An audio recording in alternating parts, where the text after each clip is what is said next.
성경 말씀은 에베소서 5장 8절부터 14절입니다. 에베소서 5장 8절부터 14절까지 우리 함께 읽겠습니다. 너희가 전에는 어둠이더니 이제는 주 안에서 빛이라. 빛의 자녀들처럼 행하라. 빛의 열매는 모든 착함과 의로움과 진실함에 있느니라. 주를 기쁘시게 할 것이 무엇인가 시험하여 보라.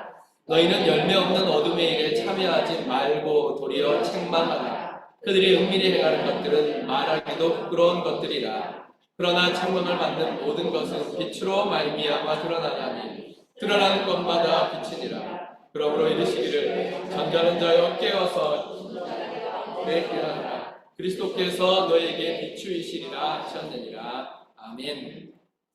오늘 말씀의 제목은 성경에 있는 그대로 이제는 주 안에서 빛이라입니다. 이제는 주 안에서 빛이라.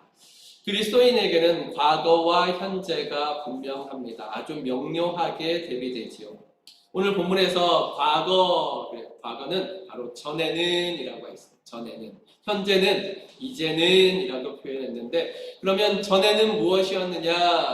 어둠이라 말했고 이제는 빛이라 말했습니다. 이것은 환경이나 조건의 변화를 말하는 것이 아닙니다. 이것은 바로 존재, 우리의 존재, 어둠이었다가 빛으로 바뀌는 존재의 변화입니다. 마치 예수님께서 가나의 혼인잔치에서 물이 변하여 포도주가 되게 하신 것처럼 전혀 다른 존재가 된 것, 이것이 어둠이었다가 빛이 되었다, 이렇게 분명하게 말씀해 주셨습니다. 이런 극적인 대조는 우리가 먼저 2장에서 에베소 2장에서 말씀을 나누었습니다. 확인했습니다. 그때에 에베소 2장에 보면 그때에 우리는 어떤 사람들이었느냐? 그 가운데서 행하여 이 세상 풍조를 따르면서 누구를 따라갔다? 공중의 권세 잡은 자 사탄을 따라갔다. 그때의 너희는, 전에 너희는 사탄을 따라가는 사람, 그래서 어둠이다. 또 3절에 보면 그때 너희는 육체의 욕심을 따라 지냈다, 그렇게 말합니다. 육체를 따라 살았다, 곧 어둠. 또 그때의 너희는 그리스도 밖에 있었고 이스라엘 나라 밖에 있었으며 약속의 언약들에 대해서 외인이었다. 세상에도 소망이 없었고 강조하여 말하기를 하나님도 없는 자라고 말했습니다. 에베소 2장 12절입니다. 이렇게 하나님이 없는 자, 그러므로 말미암아 어둠이었다. 이것이 에베소서에게서 우리에게 알려주는 것입니다. 전에는 우리는 이렇게 사탄을 따라갔으며 육체를 따라 살았으며 하나님이 없는 사람, 그래서 어둠이라고 표현을 했습니다. 그러나 2장 13절에 보면 이제는 이라고 말하는 부분이 있습니다. 이제는 전에 멀리 있던 너희가 그리스도 예수 안에서 그리스도의 피로 가까워졌느니라. 또 2장 19절에 그러므로 이제부터 너희는 외인이 아니고 나그네도 아니요 그랬습니다. 너희 이제는 그리스도의 피로 가까워짐으로 말미암아 너희는 이제 외인, 모르는 사람도 아니고 나그네 왔다 갔다 하는 사람도 아니다. 그러면 뭐냐? 오직 성도, 하나님의 거룩한 백성이란 뜻이지요. 또 동일한 시민, 어디의 시민? 네, 하늘의 시민. 또 하나님의 권속은 가족이라, 식구라 제가 말씀드렸죠. 이렇게 구속의 관점에서 본다면 불신자들은 과거에만 있는 사람, 불신자들은 변화가 없습니다. 과거에 그대로 매여 있습니다. 곧 그때의 전에는 이라는 상태, 사탄을 따라갔으며 육체를 따라가며 하나님이 없는 어둠에 머물러 있습니다. 그러나 우리는 다릅니다. 우리는 성도는 다릅니다. 성도는 이제는이 있는 사람입니다. 전에는 뿐만 아니라 이제는이 있는 사람입니다.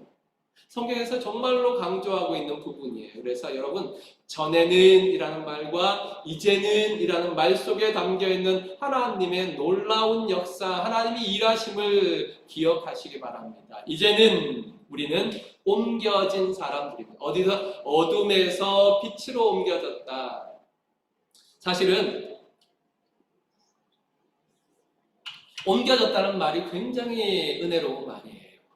우리 시냇가에 심은 나무에 대해서 구약에서 노래하잖아요. 그런데 정확하게 말하면 시냇가에 옮겨 심겨진 나무예요. 정말 광야에서 죽을 수밖에 없는 도무지 살 소망이 없는 나무가 시냇가로 옮겨 심어져서 새 생명으로 푸르게 잎을 맺고 꽃을 피우며 열매를 맺는 것입니다. 마찬가지입니다. 어둠 가운데 우리 소망이 없습니다. 사단을 따라가며 육체를 따라가며 하나님이 없는 자, 도무지 소망이 없는 우리를 하나님께서 우리를 옮겨 심으셨습니다. 어디로? 예수 그리스도 안으로 예수 그리스도의 피로 말미암아 옮겨 심으셨습니다. 우리는 어둠이라는 과거가 있지만 그러나 그 과거에 매여 사는 사람들이 아닙니다. 이제는 그리스도 예수 안에서 그리스도의 피로 하나님의 성도가 되었으며 하늘의 시민이 되었으며 무엇보다도 하나님의 자녀, 하나님 안에 한 식구가 되었습니다. 오늘 본문은 이런 우리의 존재를 무엇으로 표현하느냐 하면 이렇게 표현합니다. 너희는 이제는 주 안에서 빛이라. 주 안에서 빛이라 이렇게 정의를 내렸습니다. 그러므로 오늘 말씀을 통하여서 우리는 우리의 정체에 대해서 정확하게 알아야 합니다. 그것이 무엇입니까? 우리는 주 안에서 빛입니다. 그래서 생각할 것이 8절에 있는 말씀을 우리 다시 한번 읽겠습니다. 시작. 너희가 전에는 어둠이더니 이제는 주 안에서 빛이라. 빛의 자녀들처럼 행하라. 전에는 어둠이었던 우리가 이제는 빛이라고 했습니다. 성경은 우리가 어둠 가운데 있었다라거나 빛 가운데 있다라고 말하지 않습니다. 우리의 환경이 어둠이었다 그렇게 말하는 것이 아닙니다. 우리의 조건이 빛이다라고 말하는 것이 아닙니다. 너희가 어둠이었다. 그런데 이제는 빛이다. 이렇게 말씀해 주고 있습니다. 존재의 변화이지. 우리 존재가 완전히 바뀐 것입니다. 이런 존재적 변화는 우리 안에서 나온 변화가 아닙니다. 우리가 진화해서, 우리가 발전해서 일어난 변화가 아닙니다. 또한 우리의 능력으로 우리가 했던 어떤 선한 일이나 우리 안에 생긴 어떤 능력으로 말미암아 우리가 어둠이었다가 빛으로 온 것이 아닙니다. 그러면 어떻게 이런 일들이 일어났습니까? 마치 태초에 하나님께서 혼돈하고 공허하고 흑암이 가득하였던 곧 어둠 속에 있었던 세상을 향하여 빛이 있으라 말씀하시니 빛이 있었다 그랬어요. 전능하신 하나님께서 명령하심으로 말미암아 그것이 그대로 이루어진 것처럼 하나님의 은혜로 하나님의 크신 사랑으로 말미암아 우리 안에 일어난 변화, 우리 속에서 일어난 변화가 아니라 하나님께서 우리에게 일으키신 변화가 어두움에서 빛으로 변한 것입니다. 하나님께서는 우리를 이렇게 빛으로 바꾸시기 위해서 어두움이었던 우리를 빛으로 바꾸시기 위해서 큰 일을 행하셨는데 바로 참 빛이신 예수님을 세상에 보내셨습니다. 요한복음 1장 9절에 보면 참빛 곧 세상에 와서 각 사람에게 비추는 빛이 있었으니 라고 말씀하셨습니다. 참빛, 세상에 와서 각 사람에게 비치는 그 빛이 누구입니까? 요한복음에서는 예수 그리스도가 참빛이시다 분명하게 말씀하십니다. 이 땅에 오신 예수님은 세상의 빛이십니다. 그래서 요한복음 8장 12절에 예수님께서는 그렇게 선언하십니다. 함께 읽겠습니다. 시작. 예수께서 또 말씀하여 이르시되 나는 세상의 빛이니 나를 따르는 자는 어둠에 가지 아니하고 생명의 빛을 얻으리라. 아멘. 나는 세상의 빛이니 맞습니다. 나는 세상의 빛이니 예수님이 자신에 대해서 나는 세상의 빛이다 말씀하셨습니다. 그리고 거기에 머무르지 않고 나를 따르는 자는 나는 세상의 빛이다. 나를 따르는 자는 어둠에 다니지 아니하고 생명의 빛을 얻으리라 말씀하시고 그 말씀대로 우리 안에서 이루어졌습니다. 참빛이신 예수님께서 우리에게 오심으로 말미암아 우리가 구원을 받아 주님과 연합하게 되었습니다. 참빛이신 예수님과 연합된 우리 영접함으로 말미암아 믿음으로 말미암아 하나님의 자녀가 된 우리는 예수님이 빛이심에 우리가 예수님과 연합함으로 말미암아 우리도 빛이 되었습니다. 예수님께서 우리에게 빛이라 말씀하실 때 성도들 오해하는 부분이 있어요. 뭐냐 하면 어떻게 오해하느냐 하면 예수님이 빛이시기 때문에 우리는 빛처럼 살아가야 한다 그렇게 생각합니다. 그러나 예수님께서는 너희가 빛처럼 살아야 돼 라고 말씀하시거나 너희가 빛이 되어야 돼 라고 말씀하신 적이 없습니다. 예수님께서는 너희는 빛이니 내가 세상의 빛이다 말씀하신 그 예수님께서 우리에 대해서 정의하실 때 너희는 세상의 빛이라 라고 말씀하셨습니다. 그러므로 예수님께서 빛으로 이 땅에서 살아가신 것처럼 우리도 빛으로 이 땅을 살아가야 합니다. 우리는 빛이 되어야 하는 것이 아니고 빛이기 때문에 빛이 된 빛으로서 살아가야 합니다. 제가 오늘 발음이 되게 안 되네요. 빛. 예. 지난번에 한번 이렇게 지적을 받았어요. 목사님이 빛을 발음해야 하는데 빛을 이렇게 발음해서 꼭 빚진 사람 같습니다. 이렇게. 어쨌든 이해하고 들어주세요. 발음 진짜 오늘 안 되네요. 자, 어쨌든 우리는 빛입니다. 빛입니다. 꼭 기억하세요. 자, 그래서 주님께서 우리를 부르실 때 너희는 세상의 빛이다 라고 말씀하셨습니다. 사랑하는 성도 여러분, 이 사실을 믿으십니까? 우리가 존재적 변화, 어둠에서 빛이 되었다는 사실을 믿으십니까? 우리는 세상의 빛입니다. 이제 어둠이 아닙니다. 때때로 우리는 그렇게 생각할 수 있어요. 빛도 여러 가지 종류잖아요. 맞아요.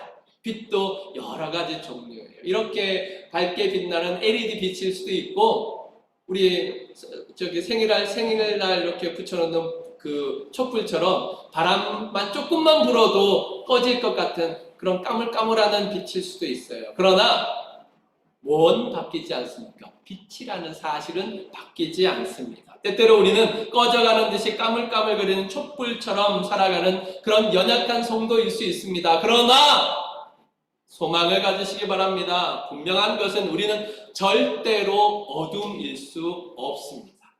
우리의 존재적 변화, 그러니까 어둠에서 빛이 된 것, 하나님의 은혜 밖에서 하나님의 은혜 안에 들어온 것, 하나님과 관계없던 삶에서 하나님과 관계된 하나님의 백성이요 하나님의 시민이요 하나님의 자녀된 존재의 변화가 우리 때문에 일어나는 것이 아니라 하나님의 은혜로 말미암아 된 것처럼 우리 존재의 생명력도 우리에게 달려있지 않습니다.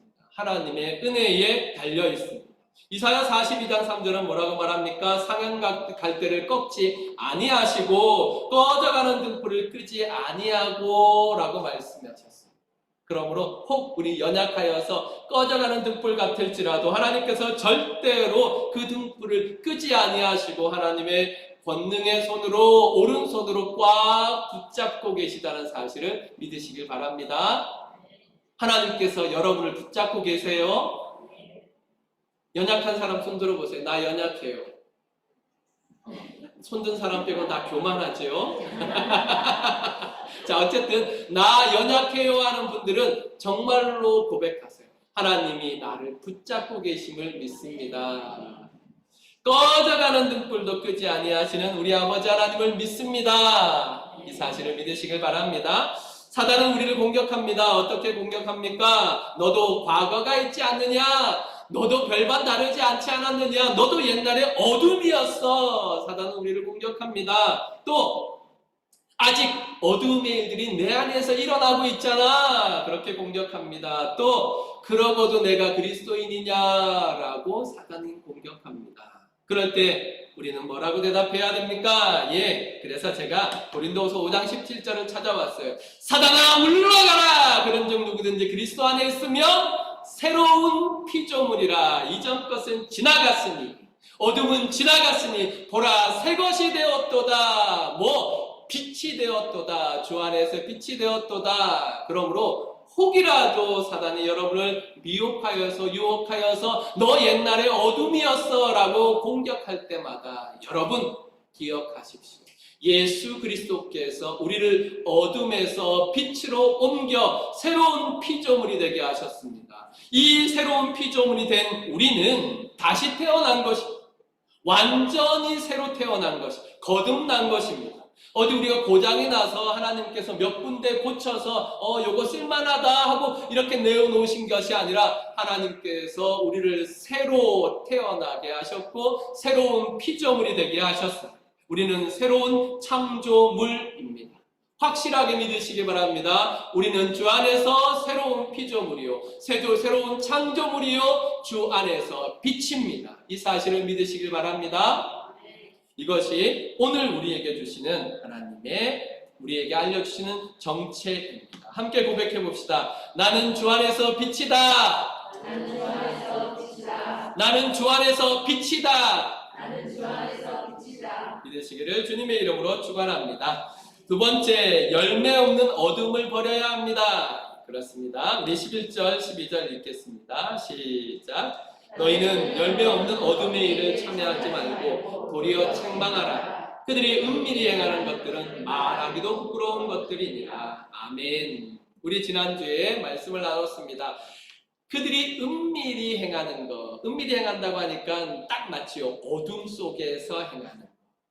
예, 밤문화 좋아하지 마세요. 밤에 하는 거 좋아하지 마세요. 될 수 있으면 일찍 주무세요. 그러니까 12시 넘으면 죽는다 생각하세요. 지금 제가 물리적 시간을 말하는 거예요. 영적인 시간 말하는 거 아니에요. 물리적 시간으로 10시쯤 되면 위험하다. 11시가 되면 진짜 위험한데 12시가 되면 안 돼. 넘기면 죽어. 이렇게 생각하십시오. 왜 그렇습니까? 밤에 이루어지는 일들은 은밀히 행하는 것들인데 12절에 말하는 것처럼 말하기도 부끄러운 일들이 밤에 이루어지기 때문에 그렇습니다. 그러므로 여러분들이 최선을 다해서 새벽형 인간이 되십시오. 낮에 무언가 하는, 낮에 무슨 일이든지 하는 그런 사람들이 돼요. 그러니까 요즘 그렇게 핑계 대시는 분들도 있어요. 목사님, 요즘 낮에 너무 더워서 아무것도 할 수 없어요. 해가 져야 뭔 일을 할 수 있어요. 핑계 대지 마세요. 거짓말하지 마세요. 낮에 여러분 돌아다니십니까? 다 에어컨 밑에 있지. 집안에 다 있으면서. 그러니까 자꾸 뭔가 핑계 대려고 하지 마시고 정말로 어둠의 일들을 지양해야 돼요. 자꾸 하지 않으려고 해야 됩니다. 오늘 말씀으로 돌아와서 우리는 주 안에서 다시 태어난 새로운 피조물 빛입니다. 이 놀라운 존재적 변화는 무엇으로 이어져야 되느냐 하면 존재가 변했으면 삶이 변해야 되지. 존재가 변하면 삶이 변해야 됩니다. 그래서 오늘 말씀에 너희는 열매 없는 어둠에 참여하지 말라 그랬습니다. 사실 그 앞에 우리가 읽었던 말씀 10절의 말씀을 보면 이제는 주 안에서 빛이라 우리의 정체를 말하고 난 다음에 빛이기 때문에 너희는 빛의 자녀들처럼 행하라 그렇게 말씀하셨습니다. 너희는 빛이라 그러므로 빛의 자녀처럼 행하라 말씀하셨습니다. 빛인 우리가 빛의 자녀처럼 행하기 위해서 피해야 할 일들을 11절에서는 말씀해 주고 있는데 바로 열매 없는 어둠의 일입니다. 여기서 우리가 아주 딱 체크를 딱 해야 되는 부분이 있어요. 뭐냐 하면 성령 하나님께서는 이것을 우리에게 가르쳐 주기 위해서 감춰진, 드러난 대조는 빛과 어두움을 대조시키지만 감춰진 대조가 하나 더 있어요. 뭐냐 하면 열매와 일이에요. 성경은 아주 명확하게 빛의 열매라고 했고 어둠의 일이라고 구별하여서 대조해서 말씀해 줍니다. 빛의 열매는 어떤 것이냐라고 말할 때 9절에서 모든 착함과 의로움과 진실함이 있다 말씀했습니다. 빛의 자녀들은 빛의 열매를 맺어야 하는데 그것은 착함과 의로움과 진실함입니다. 그러니까 우리가 살아갈 때 착함이 나타나야 되고 의로움이 나타나야 되고 진실함이 나타나야 합니다. 우리가 목적하고 추구하는 것이 착함이어야 하고 의로움이어야 하고 선함이어야 한다는 것입니다. 요즘은 그런 것도 잘 안 하지만 설날 덕담 뭘로 하십니까? 제일 많이 한 것이 뭐였냐면 부자 되세요. 성공하세요. 이런 것들 아닙니까? 하지만 착하게 살아라 이렇게 본 적이 있어요? 아이들에게 너 착하게 살아라, 의롭게 살아라, 선하게 살아라 이렇게 본 적이 있으십니까? 우리의 삶의 실제적인 적용에서 우리는 이 놀라운 축복들을 잃어버렸습니다. 착함의 축복, 의로움의 축복, 진실함의 축복. 이것은 다 무엇입니까? 하나님께서 우리에게 주신 하나님의 성품이에요. 착함과 의로움과 선함. 그런데 우리는 무엇을 원합니까? 소유나 명예나 성공을 원하지 않습니다. 물론 소유와 명예와 성공이 나쁜 것이 아닙니다. 그러나 착함이 없는 소유, 의로움이 없는 명예, 선함이 없는 성공은 우리를 오히려 하나님으로부터 멀리 떠나게 하는 어둠의 일이라는 사실을 기억해야 합니다. 그러므로 빛의 자녀된 우리는 착함과 의로움과 진실함이 있는 소유와 명예와 성공을 향하여 나아가야 합니다. 페이스북에서 제가 이렇게 찾아가서 읽는 목사님의 글이 있는데 이번 주에도 이렇게 글을 올리셨어요. 그 글이 뭐냐 하면 그분이 이제 교회 사무실을 하나 구하려고 찾다가 이제 사무실 할 수 있는 건물을 하나 얻었어요. 그래서 그 건물을 얻었는데 그 주인이 천주교 신자예요. 그런데 너무 신사적이고 너무 배려를 한다는 거예요. 그래서 자기가 이제 내가 교회 목사입니다. 우리 교회에서 사무실로 이렇게 쓰려고 합니다 하니까 임대료도 깎아주고 또 페인트나 청소도 다 새로 해주고 또 창고 건물 하나 그거 원래 임대하지 않은 건데 그것도 더 쓰시라고 내어주고 이렇게 신사적으로 배려해주고 했답니다. 그래서 글을 올리면서 그 글의 마지막에다가 이분이 그 전에 또 이렇게 교회 건물을 구할 때 많이 이렇게 맺힌 게 있었거든요. 뭐라고 올렸느냐 하면 어떤 곳에서는 개신 교인인데도 새든 교회를 엄청 힘들게 한다. 이렇게 마무리를 해놨어요. 뭐 무슨 이유인지 아시겠죠? 그 상황을 아시겠죠? 그러니까 또 댓글에 벌떼같이 뭐가 들어왔겠어요. 예, 나도 그런 경험 있어요. 저도 있어요. 우리 교회도 그렇게 힘들게 했어요. 나중에 알고 봤더니 건물 주인이 장로님이셔요. 뭐 어떤 건물에는 우리 권사님이 그 건물 주인 교회 새든 교회가 너무 어려워서 세를 못 냈대요. 근데 권사님은 막 독촉하면서 당신 때문에 이번 주에 11조도 못 내겠다고. 말하는 제가 참 가슴이 아파요. 이것이 무엇입니까? 예, 우리가 빛이라는 존재적 사명을 망각하고 살아가기 때문입니다. 우리가 착하게 살아야 한다는 것, 우리가 의롭게 살아가야 한다는 것, 우리가 선하게 살아가야 한다는 것을 잃어버리기 때문입니다. 여러분, 우리는 착하게 살아야 돼요. 여기 뭐 문신새기는 그런 분들 착하게 사는 건 말고 그런 분들도 착하게 살자 그러는데 우리는 말에 뭐 하겠습니까? 착하게 살아야 돼요. 의롭게 살아야 돼요. 선하게 살아야 돼요. 이것이 우리의 삶의 방식입니다. 혹이라도 내가 이것을 잃어버린다면 우리는 빛의 자녀로서 살지 않고 있는 것입니다. 그런데 성경은 분명하게 우리에게 빛의 열매, 어둠의 일 이렇게 말했거든요. 하나는 열매고 하나는 일이에요. 그래서 성경을 찾아보니까 빛의 자녀, 빛의 열매라고 하는 것은 또 어떤 성경에는 번역을 할 때 어떻게 번역했냐면 성령의 열매로 번역을 했어요. 그러니까 이 빛의 열매란 말은 성령의 열매란 말이고 어둠의 일은 육체의 일이란 말인데 갈라디아서에 가니까 이게 두 개가 딱 비교되어서 성경에 기록되어 있어요. 먼저 갈라디아서 5장 19절로 21절에 보면 육체의 일은 분명하니 곧 음행과 더러운 것과 호색과 우상숭배와 주술과 원수 맺는 것과 분쟁과 시기와 분냉과 당 짓는 것과 분열함과 이단과 투기와 술취함과 방탕함과 또 그와 같은 것들이라고 말씀하셨습니다. 이게 육체의 일이에요. 일. 잘 생각해 보세요. 여기에 음행하는 거, 더러운 거, 호색하는 거, 유상 숭배하는 거, 주술과 원수 맺는 거, 분쟁하는 거, 시기하는 거, 분냉과 당 짓는 거, 이런 모든 일들을 사람들이 열정을 가지고 일해요. 열정을 가지고 일해요. 열심히 일해요. 에이, 목사님, 음행, 더러운 거, 호색 이런 거 저희 안 해요. 우상 숭배, 주술 이런 거 안 해요. 아, 그럴 수 있어요. 그럴 수 있어요. 하지만 이걸 실제적으로 해석을 하면 우리 다 이거 벗어나지 못합니다.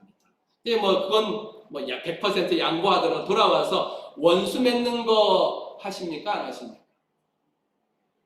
그런 거 하죠, 여러분. 아, 내가 네 안 보면 되지. 내가 다시는 너하고 말 썩나 봐라. 이런 거 우리 많이 합니다. 분쟁, 시기, 분냄, 당짓는 거, 분열하는 거, 투기하는 거, 술 취하는 거, 방탕하는 거, 이런 일들을 우리는 열심히 합니다. 그런데 이것을 일이라고 했어요. 일은 그런 의미예요. 열심히 해요. 그런데 가치가 없어요. 세상적인 가치는 있을 수 있어요. 육체적인 가치는 있을 수 있어요. 어디에 가치가 없느냐 하면 하나님 앞에 가치가 없어요. 난 이건 절대로 포기하지 못해 하고 내가 열심히 붙잡고 있는 그거 하나님 앞에 가져가실 수 있으십니까? 하나님께서 너 올라와 하면 하나님 잠깐만요. 제가 열심히 했던 거 있어요. 이거 잠깐 같이 이거 챙겨가게 잠깐만 기다려주세요. 이렇게 할 수 있습니까? 그것을 일이라고 성경은 표현했습니다. 그러면 열매는 무엇이냐? 네, 갈라디아서 5장 21절 다음에 바로 22절부터 23절에 열매에 대해서 말씀합니다. 우리 함께 읽겠습니다. 시작. 오직 성령의 열매는 사랑과 희락과 화평과 오래 참음과 자비와 양선과 충성과 온유와 절제니 이 같은 것을 금지할 법이 없느니라. 아멘. 열매는 무엇이냐 하면 가치가 있는 거예요. 어떤 가치? 하나님 앞에서 가치가 있는 거예요. 성령의 열매에 대해서 9가지로 말하지 않습니까? 사랑과 희락과 화평과 오래 참음과 자비와 양선과 충성과 온유와 절제니 그랬습니다. 이거 딱 축약하면 착함과 의로움과 선함입니다. 그렇습니다. 이것이 바로 빛의 열매들입니다. 왜 굳이 성경은 빛으로 행하는 것을 열매라 하고 어둠으로 하는 것을 일이라고 구별했을까요? 빛으로 하는 것만 하나님 앞에 갔을 때 빛으로 하는 것만 가치가 있기 때문에 그렇습니다. 예수님의 비유 중에 열심히 일한 사람이 있었어요. 누가복음 12장에 보면 열심히 일해서 어마어마하게 추수를 했어요. 예년에 거둘 수 없는 정도로 추수를 했어요. 그래서 추수한 것 채우다 보니까 창고가 모자랄 정도로 수입이 그 정도로 늘어나는 거예요. 그래서 어떻게 합니까? 넓은 창고, 큰 창고 만듭니다. 그리고 거기다 꽉꽉꽉 채워서 모든 창고에 가득 찼습니다. 그때 그는 스스로에게 이야기합니다. 19절에 보니까 또 내가 내 영혼에게 이르되, 참 이상한 사람이에요. 왜 영혼에게 이르? 내 육체에 이르되 이렇게 되었는데 내 영혼에게 이르되 영혼아 여러 해 쓸 물건이 많이 쌓아두었으니 평안히 쉬고 먹고 마시고 즐거워하자.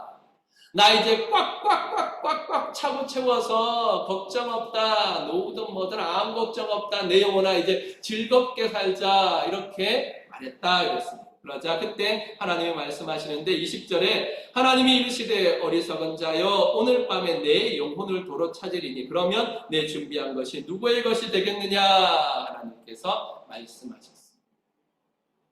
무슨 말입니까? 하나님께서 너 이제 올라와 라고 말하면 하나님 앞에 그거 가져갈 수 있느냐 그렇게 말씀하신 것입니다. 그래서 주님은 결론적으로 말씀하실 때 자기를 위하여 재물을 쌓아두고 곧 육체의 일을 하고 육체적으로 많은 것들을 쌓아두고 하나님께 대하여 부여하지 못한 자 하나님께 내놓을 것이 아무것도 없는 자 이와 같으리라고 말씀하셨습니다. 사랑하는 성도 여러분, 무엇을 원하십니까? 어떻게 살아가기를 원하십니까? 매일매일 분주하게 뛰어다니시지 않습니까? 그럼 한번 스스로에게 질문해 보시기 바랍니다. 나는 일을 하고 있습니까? 아니면 열매를 맺고 있습니까? 하나님 앞에 설 때 무엇을 내어놓으시겠습니까? 일입니까? 아니면 열매입니까? 이제는 열매 없는 어둠의 일을 버려버리고 착하고 의롭게 진실하게 빛의 열매를 맺어 하나님 앞에 부요한 자, 하나님 앞에 드릴 게 많은 자, 하나님 만날 날을 준비하는 자가 되시기를 주님의 이름으로 축원합니다. 아멘. 성도 여러분, 착하게 삽시다. 의롭게 삽시다. 진실하게 삽시다. 제발 열매 맺는 자 되시길 바랍니다. 주님이 딱 비유로 보여주셨잖아요. 무화과 나무 앞에 와가지고 열매 줘 하는데 있었어요? 없었어요? 없었어요. 세상 사람들은 따질 수 있어요. 아유, 무화과 열매가 아직 날 때가 아닌데요? 그러나 하나님이 창조하신 모든 피조물들은, 특별히 만물에 하나님이 세우신 우리 사람들은 하나님이 원하실 때, 주님이 원하실 때 열매를 내놔야 한다. 그걸 가르쳐 주시기 위하여서 예수님께서는 그런 정말로 이해하기 어려운 퍼포먼스를 한 것입니다. 여러분은 언제든지 하나님께서 손 내미시면 어떻게 해야 돼요? 예, 주님! 하고 드릴 열매가 있어야 합니다. 하나님 앞에 드릴 열매가 풍성하시기를, 주렁주렁 열리시기를 주님의 이름으로 축복합니다. 세 번째, 주님을 기쁘시게입니다. 그러면 빛의 열매를 맺는 기준이 뭐냐 할 때 바로 이것입니다. 9절, 10절 다 같이 읽겠습니다. 시작. 빛의 열매는 모든 착함과 의로움과 진실함에 있느니라. 주를 기쁘시게 할 것이 무엇인지 시험하여 보라. 아멘. 그리스도인들은 단순히 예수를 아는 자 아닙니다. 요즘 유튜브에 보니까 예수를 아는 자 많아요. 예수님에 대해서 역사적으로 뭐 이렇게 올려놓은 유튜브들이 굉장히 많더라고요. 하지만 성도는 예수를 아는 자가 아닙니다. 저와 여러분은 예수를 아는 자가 아닙니다. 그러면 어떤 사람입니까? 우리는 예수님을 주님으로 믿는 사람들입니다. 예수님을 그리스도 곧 구세주로 믿는 사람들입니다. 예수님을 하나님으로 믿는 사람들입니다. 그래서 마태복음 16장 16절에 보면 베드로가 고백하지 않습니까? 주는 그리스도시요 살아계신 하나님의 아들이십니다. 그렇게 고백합니다. 이 고백이 성도의 시작, 교회의 출발점이 되는 것입니다. 성도가 빛의 열매를 맺으며 살아갈 때 기준이 있어야 합니다. 그 기준이 뭐냐 하면 주님을 기쁘시게입니다. 기쁘다, 기쁘게 하다, 기쁘다가 사전적인 의미가 뭔지 아십니까? 기쁘다를 찾아보니까 사전적인 의미가 욕구가 충족되어 마음이 흐뭇하고 흡족하다. 그러니까 주님을 기쁘시게 라는 말은 뭐냐 하면 주님이 원하시는 것을 우리가 함으로 말미암아 우리를 보시는 주님의 마음이 기쁘고 흡족하다, 흐뭇하다. 생각해 보세요. 우리가 자녀들을 키울 때 여러분들이 자녀들이 어떤 것을 할 때 흐뭇하십니까? 예. 부모님의 뜻을 이루어갈 때 흐뭇한 것처럼 주님을 기쁘시게 한다는 말은 그런 의미입니다. 기쁘다의 반대말이 뭐죠? 슬프다예요. 슬프다. 슬프다는 뭘까요? 마찬가지입니다. 원하는 것대로 되어지지 아니하여서 마음이 아프고 괴롭다. 지난주에 우리 말씀을 나눴어요. 성령을 근심하게 하지 말라가 성령을 슬프게 하지 말라. 그러니까 우리는 하나 주님을 기쁘시게 할 수도 있고 주님을 슬프게도 할 수 있습니다. 그것을 기억한다면 우리가 무엇을 해야 되는지 알 수 있습니다. 착함과 의로움과 진실함으로 살아가는 것이 빛의 열매인 것처럼 그 기준점은 주님을 기쁘시게에 있습니다. 우리의 삶의 이유는 주님을 기쁘시게 하는 데 있습니다. 삶의 목적은 하나님의 영광에 있습니다. 이것이 성도의 삶을 고귀하게 만들고 영광스럽게 만듭니다. 성도들이 이 땅을 살아갈 때 세상 사람들과 전혀 다른 존재로 살아갑니다. 고귀하고 영광스러운 존재로 살아가는데 그것은 삶의 이유와 목적이 땅에 있지 아니하고 하늘에 있기 때문입니다. 하나님을 기쁘시게, 주님을 기쁘시게 하나님의 영광을 위하여 살아가기 때문에 성도의 삶은 고귀하고 영광스러운 것입니다. 이것을 절대로 포기하지 마십시오. 성도는 예수 그리스도를 목적으로 살아가야 합니다. 성도는 하나님의 영광을 목적으로 살아가야 합니다. 어떤 일을 행하든지 착하고 의롭고 선하게 살아가야 하는데 그 기준점, 그 목적은 주님을 기쁘시게입니다. 그래서 로마서 12장 2절에는 하나님의 선하시고 기뻐하시고 온전한 뜻이 무엇인지 분별하며 살아라 우리에게 명령하고 있습니다. 사랑하는 성도 여러분, 우리의 삶을 한번 되짚어 보시고 테스트해 보시기 바랍니다. 여기 시험하라, 기쁘시게 할 것이 무엇인가 시험하라 그랬습니다. 시험해봐라, 테스트해봐라. 코로나에 걸렸는지 안 걸렸는지 테스트해보는 것처럼 내가 제대로 살고 있는지, 어떻게 빛의 자녀로서 빛으로서 빛의 열매를 맺으며 살고 있는지 아닌지를 테스트해봐야 되는데, 그 테스트하는 시험지가 뭐냐 하면 주님을 기쁘시게 하느냐 하지 않느냐라는 것입니다. 그러므로 우리는 한번 스스로에게 질문해봐야 합니다. 나는 주를 기쁘시게 하고 있는가? 나는 하나님의 영광을 위해 살고 있는가? 이렇게 우리의 삶을 테스트해야 합니다. 이 테스트를 통하여서 날마다 이 질문을 함을 통하여서 우리가 바른 길에서 벗어나지 않고 다른 길, 좌우로 치우치는 길, 육체의 길, 어둠의 길로 가지 않을 수 있습니다. 항상 매일매일 테스트해 보세요. 오늘 내가 살아오면서 주님을 기쁘시게 한 일이 뭔가? 하나님의 영광을 위하여 산 것이 뭔가 테스트를 해보시고 확인하심으로 말미암아 빛된 삶을 살아가시기를 주님의 이름으로 축원합니다. 사랑하는 성도 여러분, 우리는 주 안에서 빛입니다. 이것은 절대로 변할 수 없는 우리의 정체성입니다. 하나님께서 우리를 빛으로 옮기셨습니다. 믿으시길 바랍니다. 우리는 열매 없는 어두움의 일을 버려야 합니다. 빛의 열매를 맺어가야 합니다. 그러기 위해서 우리의 삶의 기준점을 확실하게 잡아야 되는데 주님을 기쁘시게입니다. 예수님은 우리를 세상의 빛이라고 말씀하시고 이렇게 이어서 말씀하십니다. 뭐라고 말씀하시느냐 하면 너희 착한 행실을 보고 하늘에 계신 너희 아버지께 영광을 돌리게 하라. 세상이 우리가 착하고 의롭게 선하게 살면 우리를 통하여서 하나님께 영광을 돌린다 말씀하셨습니다. 이렇게 우리는 하나님의 영광을 목적하며 살아가야 합니다. 왜 그렇습니까? 세상의 모든 피조물들의 궁극적인 목적은 하나님의 영광에 있기 때문에 그렇습니다. 하나님이 우리를 창조하신 것도 하나님의 영광을 위하여, 우리를 구원하신 것도 하나님의 영광을 위하여 창조하셨습니다. 그러므로 우리는 이 하나님의 영광을 절대로 잊지 말아야 합니다. 우리는 주 안에서 빛입니다. 세상의 빛입니다. 하나님의 영광에 대해서 알 수 없는 세상을 향하여 하나님의 영광이 무엇인지 보여줘야 하는 세상의 빛입니다. 그러기 위해서 열매 없는 어두움의 일들을 다 버리고 주님이 기뻐하시는 빛의 열매를 맺어가시기를 주님의 이름으로 축원합니다.